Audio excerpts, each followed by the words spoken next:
Қайырлы күн достар, бүгін сіздермен 1 жасқа дейінгі балаларда зәрді лабораторияға қалай жинауға болады мочаны, сол туралы айтатын боламыз.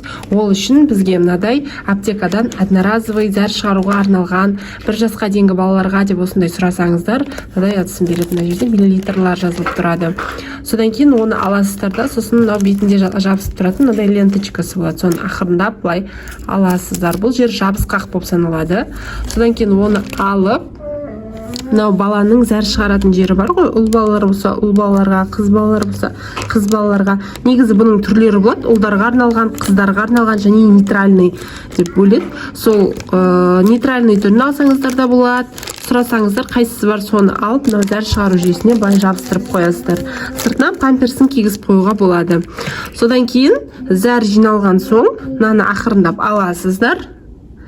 Мынаны кожасынан ажырататын кезде жаймен терімен екі ортаны абайлаңыздар, себебі ауыртуы мүмкін.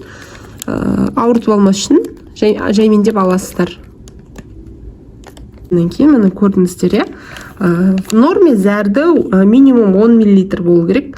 50 мл-ге дейінгі аралықта жинақтайтын болса, ол зерттеу үшін жеткілікті болып саналады. Содан кейін одноразовый баночканы аласыздар, сосын оның қақпағын ашасыздар.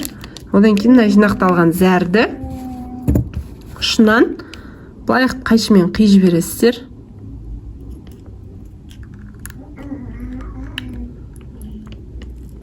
Сосын бұл ыдысқа құйылады. Ыдысқа құйылғаннан кейін мынадай құйып аласыздар да. Көрдіңіздер, зәрді көрінбей тұр ма? Қазір.